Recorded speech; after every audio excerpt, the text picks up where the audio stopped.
शिंदे और फडणवीस भी पहुंच रहे हैं राजभवन। महाराष्ट्र से इस वक्त की अब तक की सबसे बड़ी खबर, अजीत के साथ में कई और विधायक ले सकते हैं शपथ। अजीत पवार शिंदे को समर्थन दे सकते हैं और देखिए एकनाथ शिंदे और फडणवीस भी रवाना हो चुके हैं। महाराष्ट्र से इस वक्त की बहुत ही बड़ी खबर, आज ही मंत्री पद की शपथ ले सकते हैं अजीत पवार। राज्यपाल से मिलने पहुंच चुके हैं अजीत पवार। शिंदे और फडणवीस भी पहुंच रहे हैं राजभवन। शिंदे सरकार में शामिल हो सकते हैं अजीत पवार और उनका शपथ ग्रहण भी आज ही होगा।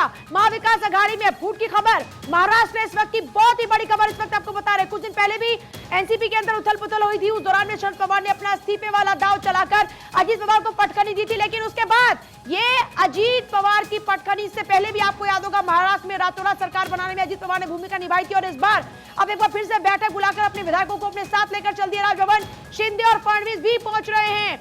अजीत के साथ कई और विधायक भी शपथ ले सकते हैं, प्रफुल्ल पटेल और सुप्रिया सुले। देखिए इन सब का भी पहले जिक्र हो रहा था कि ये भी पहुंचेंगे बैठक में, लेकिन अभी शरद पवार कह रहे हैं कि उनको इस बैठक के बारे में कोई जानकारी ही नहीं थी।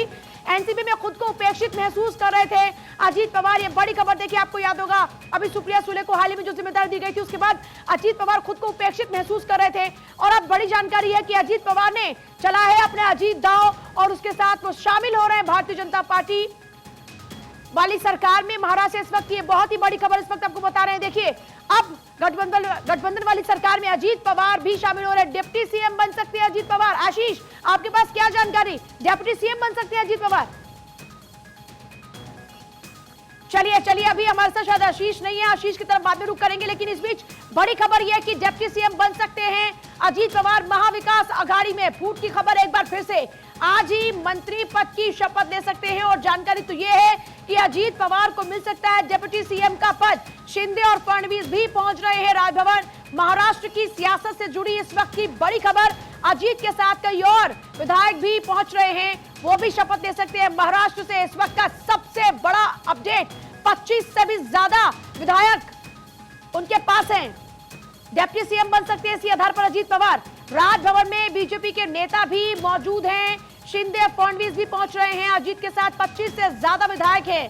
देखिए एनसीपी में लगातार खुद को उपेक्षित महसूस कर रहे थे, समर्थन देकर आज ही शपथ ले सकते हैं अजीत पवार। शिंदे और फडणवीस भी राजभवन के लिए रवाना हो चुके हैं, डिप्टी सीएम बन सकते हैं अजीत पवार।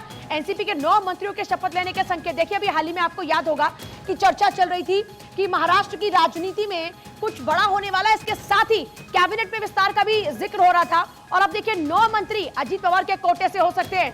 अजीत पवार शिंदे को समर्थन दे सकते हैं, आज ही मंत्री पद की शपथ ले सकते हैं अजीत और उनके विधायक। जानकारी है कि अजीत पवार को बड़ी जिम्मेदारी मिल सकती है, महाराष्ट्र में डिप्टी सीएम के पद पर भी बैठ सकते हैं अजीत पवार। अभी तक जो जानकारी मिल रही है अजीत के साथ में कई और विधायक भी शपथ ले सकते हैं। देखिए 25 से ज्यादा विधायक अजीत पवार के साथ में हैं और अमित मिश्रा हमारे कंसल्टिंग एडिटर इस वक्त हमारे साथ जुड़े हैं। अमित जी, ये बहुत ही बड़ी खबर महाराष्ट्र से, जानकारी ये है कि अजीत पवार को डिप्टी सीएम का पद भी मिल सकता है। बिल्कुल, देखिए और ये जो खबरें आ रही हैं पूजा, ये पहले भी आई आपके पास। महाराष्ट्र की सियासत में एमवीए को बड़ा झटका, नेता विपक्ष के पद से इस्तीफा देंगे अजीत पवार। बड़ी खबर, जरा अपडेट एक बार दे दे 30 विधायकों के साथ। देखिए आंकड़ा बढ़ गया, हम 25 से ज्यादा का जिक्र कर रहे थे, अब जानकारी है कि 30 विधायकों के साथ पहुंचे राजभवन। 9 विधायकों के साथ साथ शपथ ले सकते हैं। शाम के 4 बजे राजभवन में होगा शपथ ग्रहण। देखिए बड़ा ड्रामेटिक हो चुकी है महाराष्ट्र की पॉलिटिक्स, कभी रातों रात सरकार बन जाती है, रातों रात सरकार गिर जाती है, इधर से जो विधायक है इधर कूद के चले जाते हैं, नई सरकार का गठन हो जाता है और अब 30 विधायकों के साथ में राजभवन पहुंचे हैं अजीत पवार। बड़ी जानकारी इस वक्त आपको दे रहे हैं, 9 विधायकों के साथ शपथ ले सकते हैं अजीत। ज्यादा जानकारी के लिए रुक कर लेते हैं एक बार फिर से अमित मिश्रा का। अमित जी, शाम के 4 बजे राजभवन में शपथ ग्रहण, फिलहाल राजभवन में मौजूद हैं अजीत और उनके विधायक देवेंद्र फडणवीस और एकनाथ शिंदे भी पहुंच रहे हैं राजभवन। पहले जब चुनाव खत्म हुए थे विधानसभा के, तब भी अजीत पवार ने देवेंद्र फडणवीस के साथ उप मुख्यमंत्री और मुख्यमंत्री का पद संभाला था और शपथ ग्रहण समारोह सुबह ही हुआ था। जब से शरद पवार ने अपनी पार्टी में अपनी बेटी सुप्रिया सुले को प्रमुख भूमिका दी है और अजीत पवार को साइडलाइन किया, और उसके पहले भी अजीत पवार लगातार भारतीय जनता पार्टी और खासतौर से देवेंद्र फडणवीस के संपर्क में थे। देवेंद्र फडणवीस के साथ साथ वो केंद्रीय नेतृत्व जो भारतीय जनता पार्टी का है उसके संपर्क में भी लगातार चल रहे थे और अजीत पवार ने अपने आप को कहीं ना कहीं अलग थलग महसूस किया अपने चाचा की राजनीति के आगे, भले ही वो घुटने सगळ्या